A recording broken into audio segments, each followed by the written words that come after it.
What's up, everyone? Christian Duke from StrengthAddicts.com back with another great podcast for you. First and foremost, I want to thank all of our great sponsors, IronMagLabs.com. Worked with them about 3 years ago. We're back in action once again. I have a box of supplements on the way, and one of the products that I'm really excited about is called Dream and Grow. It promotes deep sleep. And remember, guys, if you're not sleeping, you're not resting. And if you're not resting, you're not growing. So I'm very excited about that. Check out all the great reviews. Log on to ironmaglabs.com today. Next, I want to thank TokyoNutrition.com, full line of supplements. Tokyo is based out of New Hampshire, the live free or die state, and that's important to you. Why? Because it is tax-free shopping year-round. They have a great product in BCAA stack watermelon flavor, my absolute favorite. And at Tokyo Nutrition, again, remember that's Tokyo with 2Ks. You save 10% off with the discount code BUILDMUSCLE. And if you're active duty military or veteran, EMT or first responder, you save 25% off year-round. Check them out at TokyoNutrition.com. Next, I want to thank Muscle Elements. You can visit them at muscle-elements.com. They make the most delicious protein powder. It's called The Truth. No deception, no proprietary blends.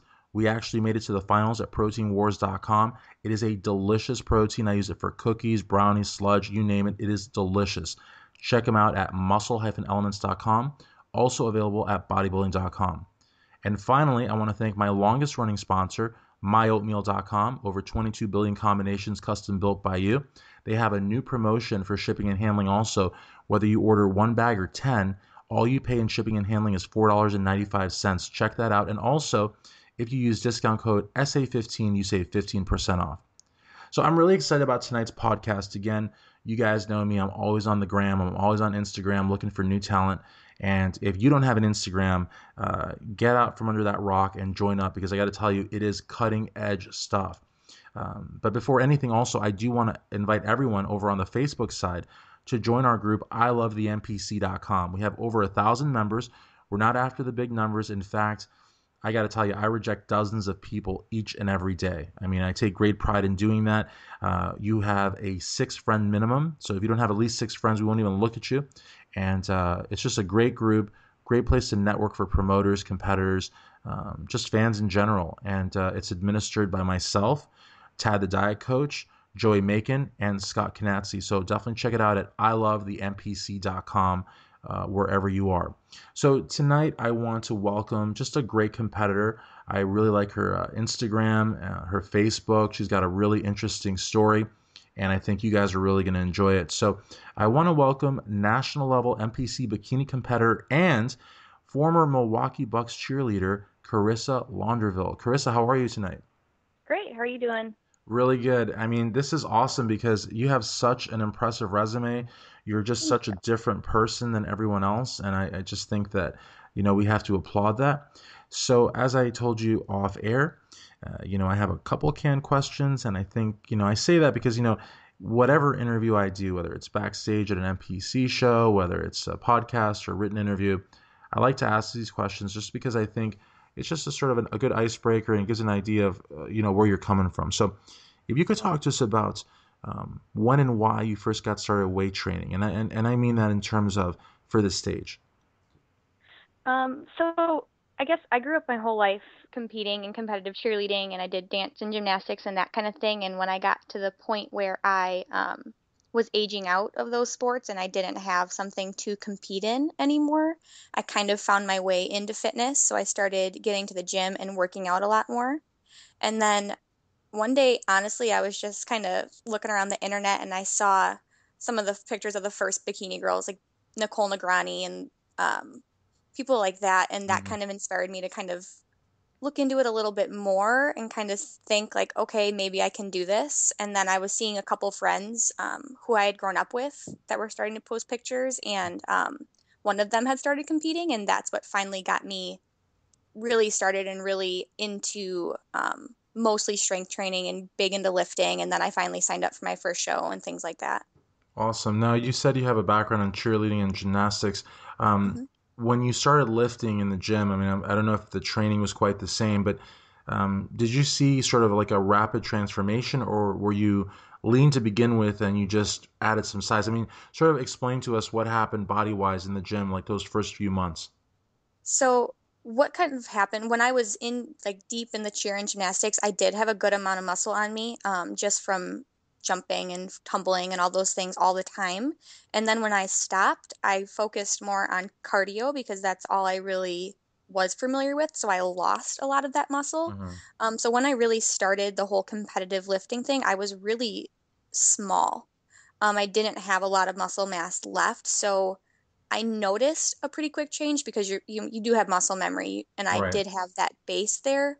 But when I started, I didn't have like a great amount of muscle on me. And you totally took the words out of my mouth because that's exactly what I was thinking about. A lot of times when we, hear the term muscle memory, usually someone in like their like late 20s or especially late 30s and 40s, and they haven't trained in a long time. But really, muscle memory can, switch on even if, it's just been a few months or even a couple of years.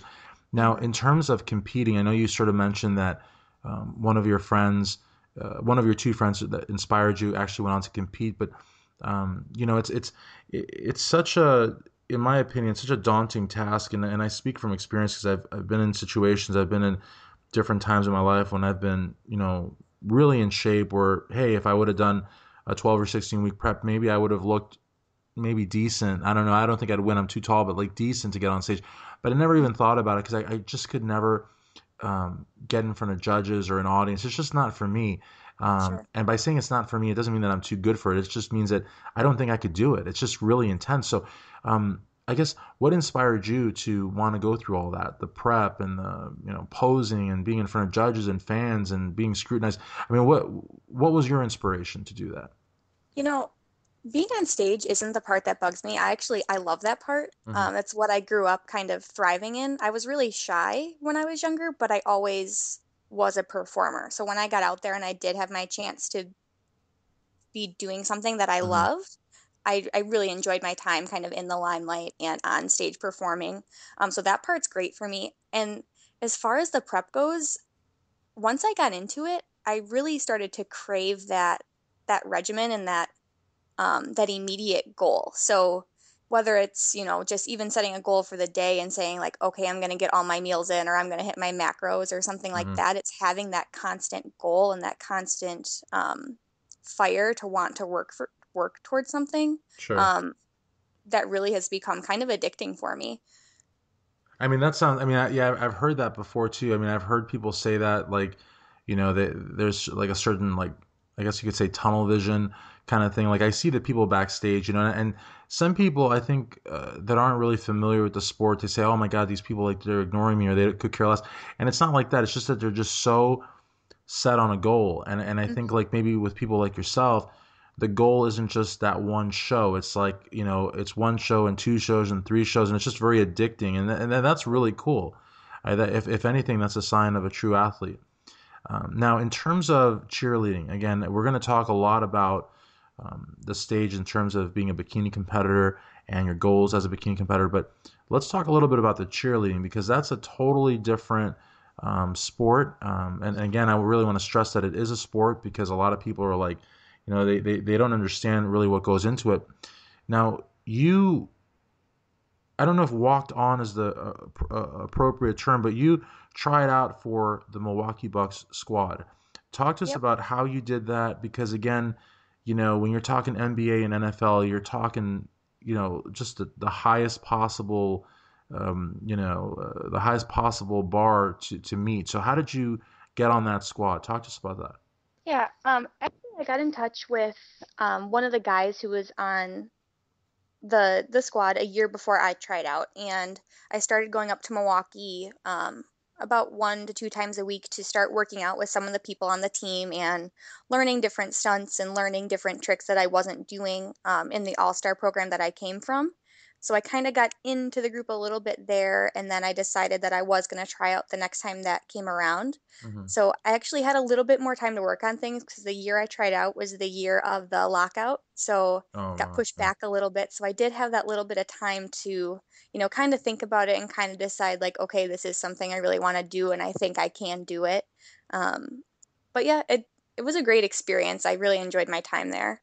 How many games or seasons were you involved with the squad for? So after the season I was on the team, they kind of went a different direction and they split the team up. They kept a couple different programs with the Hmm. Bucks, but they didn't keep our actual team. So I only got to do it for one season.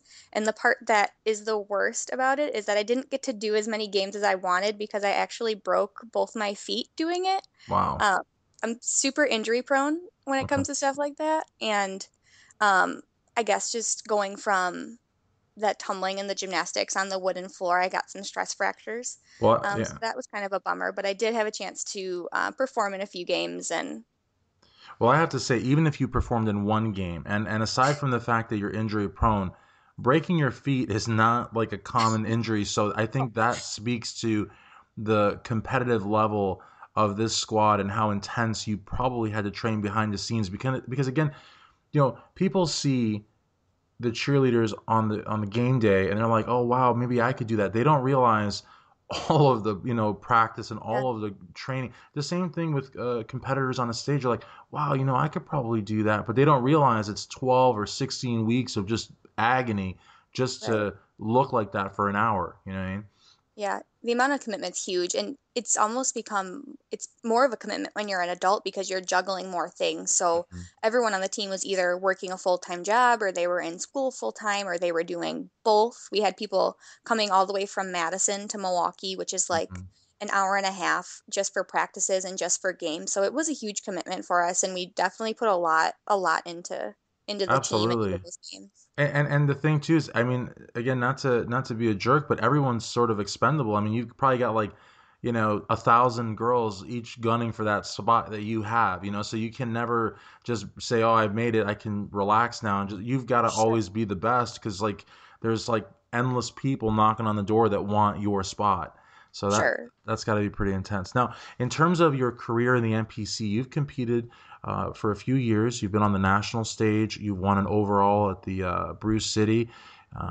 Talk to us about sort of the highs, things you've learned, things, fond memories that you have of your competitive days thus far.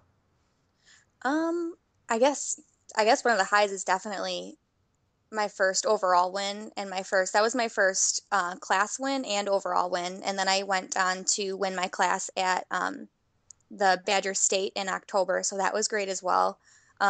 Getting a sword was probably the most awesome trophy ever. That was definitely the highlight there. But I guess just overall was is all the people that I've met. A lot of people assume that the girls backstage get real catty and we don't get along, but everyone's actually super supportive of each other and you get some lifelong friendships from these girls that you might only see that person once or twice a year at these shows, but it's someone that you can keep in contact with and someone that you can completely relate to. You can't relate to someone as much as that person who's standing on stage with you and has gone through the same thing you've gone through the last 12 weeks. It's definitely a unique bond. Absolutely. I mean, I'm sure there's like just an undeniable camaraderie just in that. But in addition to that, you're also a part of a team. I mean, you were part of a team as a cheerleader, but now you're part of a team as a competitor. So talk to us a little bit about that. So I'm part of Team Iron Nation. Sandy Wademeyer is my coach, and she's the one who's prepped me for every bodybuilding show I've ever done. She's great. The team is great. I've never competed without the team, and honestly, I don't think I would have made it this far without them. It's unbelievable how much one of your teammates can lift you up, even if you're just having a bad day on prep when you just wake up one morning and you're like, I just don't want to do it today. I don't want to get up and do my cardio this morning. It's one text to your teammate and all of a sudden you're motivated again and you're back on track. And I guess nothing can really replace that. I honestly don't think I would have gotten probably past my first show if it wasn't for Sandy and the rest of Team Iron Nation. And I have to tell you too, a lot of people, I guess, opt for doing it on their own. Like they say, bodybuilding's a team of one and this and that. But the reality is that when you're a part of a team, that is also in and of itself a very demanding experience because sure, you're not, working for yourself or just by yourself, but your team relies on you. You rely on it. When you go to shows, people, but you also have to, you're not just competing for your own name, you're also competing for the team. I mean, so it's a really cool experience, I think. And I always tell people, that, some people are like, oh, they don't want to pay dues or they don't want to listen. It's like, this is a very, very competitive sport.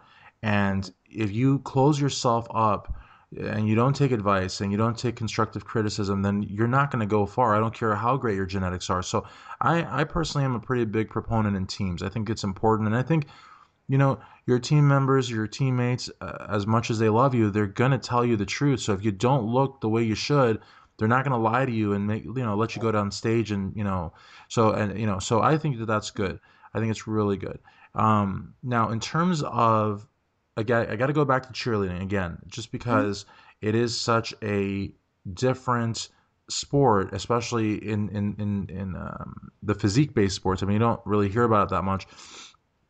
How does the training differ from cheerleading to, say, getting on stage for bikini? I mean, I'm just curious because I see a lot of cheerleaders and they have insane physiques, but it's not quite Uh, a stage physique. Right, right. I mean, it's a huge difference. When I was a cheerleader, I didn't, I mean, I would go to the gym, I guess, every once in a while as a teenager and things like that, but the training isn't aesthetics based. It's completely functional. So everything you do in cheer, any kind of conditioning you do is specifically for um whatever skill you're trying to accomplish. Right. And in bodybuilding, it's really the complete opposite. No one cares if you can do anything functionally as long as you get on stage and your physique is the way it's supposed to be within the judging guidelines. Hmm. Um, so that was probably the biggest change. I guess I definitely think I had a good base from the cheer, especially like that the lower body muscle and the core strength coming from the gymnastics and the cheer and the dance background. And I think that's really helped me throughout my preps. And I think it's really helped me kind of uh, push myself in my workouts harder than maybe I would have if I didn't have that background, just because I've been pushing myself all my life with training. For sure, and I would think so as well for the entertainment value. I would think, there must have been at least one or two games in that season that you were with the Bucks where, they might have been down by like 10 or 20 points, like, just a typical scenario, they're down by 10 or 20. It's like 4 or 5 minutes left in the fourth quarter. People are just like, shoot me now and kill me, you know what I mean? Because we're just dead, we're done. And, it's up to the squad to just like really get the fans back into it, because listen, if the fans aren't into it, the players are not going to be motivated. Players like Sure. look to so I think, maybe that's probably helped you as well for your stage presence. I'm sure it couldn't have hurt. I'm sure you have a lot more confidence as a result of your cheerleading days. And I guess also the reason I'm asking you this is because, have you ever considered going the fitness route to get your IFBB Pro card? Because again, I mean, you're talking dance and gymnastics and flexibility, and I mean, this is everything that would make you a superstar in fitness. Why do you stay in bikini, or just talk to us about that bikini fitness? What are your thoughts on that? Sure. Well, I definitely thought about it in the beginning a little bit. I know a couple people who I've been connected with through the cheerleading world who have gone on and done really well in fitness. Hmm. Um, I guess I started in bikini and I feel like that's where my heart's at now. I really enjoy my time up there. I enjoy what I get to do as a bikini competitor. I have a lot of fun with it. Hmm. Um, and it's just the whole tumbling and dance aspect is so hard on your body. Yeah. I really think my body is just done with those things. I feel like I've put my time in, I've pushed myself really hard all these years. Um, and I feel really good in the division I'm in. And I think that's why I just want to stick with it and see where it takes me. Absolutely, and that is a perfectly honest and perfectly acceptable answer. I mean, again, we don't realize how. I mean, I have my girlfriend's cousins in gymnastics, and of course, she's like 10 or 11 years old. It's nothing like what you do, but you can already see, how intense the training is and how demanding it is. And I can only imagine, having done cheerleading and then to do fitness. I'm friends with Ariel Kadar, who is the youngest IFBB fitness pro, and I've seen just her Instagram training stuff. I mean, and I've also gone on YouTube and seen some of her routines. And I got to tell you, like, I mean, they're perfect, but I can't. I would imagine that getting to that perfect routine probably involved a lot of failed ones, behind the scenes, and that's got to really, take a toll on the body too. So I totally appreciate that candor. Let's switch gears a little bit now and talk more about the conventional aspects of your competitive life in the NPC. And of course, I would be remiss if I didn't talk about dieting, because that seems to be like they always say, great physiques are built in the kitchen. So, what's your Correct. approach? And again, you are an ASM, I believe, certified personal trainer, and so you have a lot of you have a lot of this going on. So, what's your approach to dieting? Sure. It's I don't do anything crazy. I When I'm prepping for a show, I keep my diet clean, except for maybe one treat meal, once a week or something like that until I get too close to a show, and then those will start to go away. But other than that, it's pretty basic. A lot of my meals are protein based. Most of my carbs are around my workout and in the mornings, and then I go more towards healthy fats in the evening. So it's pretty normal, I guess, for lack of a better word. I don't follow any specific like intermittent fasting or like an Keto if or it's a anything, day yeah. right, right. I like to keep it balanced. I feel like um I've gotten in a good swing of things working with Sandy for so long, and we've figured out what works for my body, and we figured out what I need to do to prep into a show and what I need to do the week before a show to bring myself in as best I can and things like that. Now, when you're on the, I don't really like the term, but when you're on the quote unquote off season, do you tend to stray away from your diet considerably, or do you stay more or less in a certain window? Like, Um, I guess honestly, I've done both. It kind okay. of depends on where my mind's at the end of a show, but I never let myself get too far away, Hmm. just because I want to compete that next season. I want to give myself time to build and make some improvements, but I've only taken one season off since I started doing this. Since I started in, I want to say it was fall of 2011, I've done at least two shows a year since then. Um, so it's something that I do give myself a break from, but I still am conscious and I'm still making healthier choices Right. just because I know I don't want to get too far away and kind of get rid of all that hard work that I've built over the last few years. Absolutely. Now, in terms of training, when you go to the gym, do you, I guess, do you have like a routine set plan, like where you like log all your reps and sets, or do you just sort of just go in the gym and spontaneously lift whatever you want? I mean, like, what's your so that's part one, and part two is, do you prefer machines, or do you prefer like the dumbbells, like the iron? Um, I guess I don't do anything to hit like max weights. I don't do any like one rep maxes of Hmm. anything. I try to always increase my weight if I feel like something is getting easy, in relative to how many reps I'm doing that day. If I'm doing a lighter leg day, obviously I'm not going for like a personal best on a squat or something like that. Right. Um, so there's a method there. There are days where you focus less on the weight and you focus more on those fine tuning movements. And there are days where you're going to hit the weight as hard as you can because it's something that you really want to focus on building. So, working with Sandy and figuring out where my weaknesses are and where my strengths are and how to um, schedule that exercise program and what I should do on a daily basis Hmm. is varied, based on how I'm coming into the show and things like that. As Awesome. far as machines or just the old school dumbbells, Mm. I love the free weight section. I love being over there, and um, I'm a trainer, so I work at a gym, and I think it is kind of empowering for the people that are newer in the gym to see a female over there, one, and someone that's maybe a little bit younger. So if I can take one girl who's maybe a little bit intimidated to be over there, and if she sees me over there doing it and she decides to go over there and pick up a weight and falls in love just like so many of us have, I'm gonna feel great, if I motivate one person. So I'd say I definitely enjoy the free weights more than the machines. That's awesome. And one of the things that I think is a core principle of both the NPC and the IFBB, but especially for the IFBB, in the sense that you know the best pros are the ones that are truly ambassadors for the sport. But then again, NPC competitors are also great ambassadors. So I guess it's really for both federations. But when you think of an ambassador, generally you think of like someone going to another country, or going to meetings and expos. But you're also an ambassador from the weight section looking over to the cardio machines, and you're like, Yeah. come over here, it's great. So you're like an ambassador even within the gym, like within Right. different departments of the gym, which I think is awesome. And that you're consciously doing this, it's great because a lot of women really they're just scared to even look at the weights because they're scared they're going to turn into like quote unquote men or whatever. And it's just so Right. unfortunate that these bizarre and just stupid stereotypes are perpetuated in the gym. But again, it's Mm-hmm. awesome that you're saying that. So let's talk also.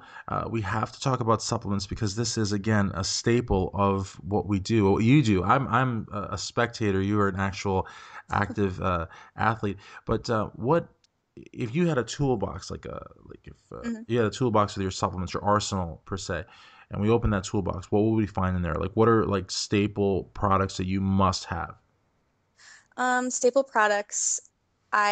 When I start prep, I like to cycle back on to a fat burner or thermogenic. I am like addicted to caffeine. I love coffee and everything like that. So having that little bit extra in the morning is great. And then I love the effect of a fat burner and that stimulant effect. I don't take a pre-workout normally, so that's what I'll use as my pre-workout most of the time. Hmm. Um, in addition to that, I do a CLA, a multivitamin, so pretty, and I do those all the time. I don't cycle off of them.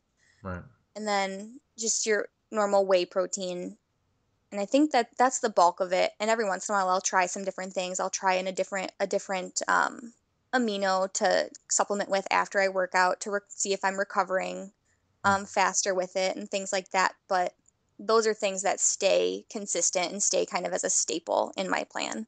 Absolutely. Now, you are NASM certified. I want to talk a little bit about your personal training, but you have a couple different certifications, and I'm sure I probably like messed them up because to me, I see NASM and I'm like, okay, automatic credibility. Because to me, that's like the most, in my book. There's a lot of different ones, but to me, NASM is the most credible. I'm Hmm. biased, obviously, because I know people that are NASM certified and they're like legit. Yeah. Talk to us about your different certifications and what exactly you do as a personal trainer. Like, what do you Sure. offer? What services? Sure. So I have a bachelor's degree that is in an applied health science, so I do have a background there. And then I have a personal training certification through ISSA, and then I have a fitness nutrition certification through NASM. So I work at a gym and I offer personal training services there, and I work with all different types of clients. I have a physical therapy background as well, so I do get some clients that are looking to work back into working out after rehab.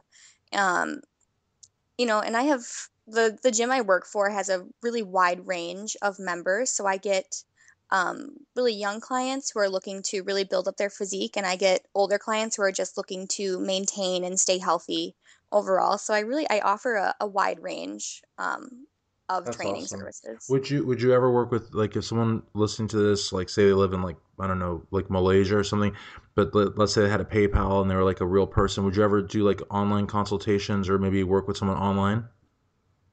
Um, as far as getting them ready for a competition or something Or like that. just a transformation, like help them with their meal, like meal prep, or maybe give them some tips on what to train. Would you do that? Sure. I'm not currently doing anything like that. It's not something that I'm against doing. Maybe something for me to look into in the future, but as of right now, no, but the possibility is always there. Okay, now I have to ask because again, with the World Wide Web, I mean, there's no boundaries, there's no borders. I mean, Sure. somebody could talk to you and like you're like, oh, like what part of Wisconsin are you from? They're like, no, I'm not in Wisconsin, I'm in like Siberia, but could you help me out? It's like, uh, Yeah. so good stuff. And as far as goals for 2016, as far as personal training, as far as the stage, as far as what do you have planned for the rest of the year? I mean, we're only really 2 months into it, so Sure. I've been looking into different health coaching certifications. So the company I work for does offer some health coaching services. So I'm looking to kind of get some more knowledge into that aspect of fitness and kind of a more holistic approach. So that's a possibility for me. I'm definitely going to do a few different shows this spring and summer. I'll be doing the Grand Prix in Rockford in May, and then the Titan in Kenosha in June, and then I'll be shooting for junior nationals in June as well. And then after that point, I'll kind of just see how I feel after those shows and what I want to do as far as prepping through the summer, if I want to take a little bit of time off or not. Awesome. And then, of course, the most important question I always like to leave for last. Who would you like to thank for where you are today?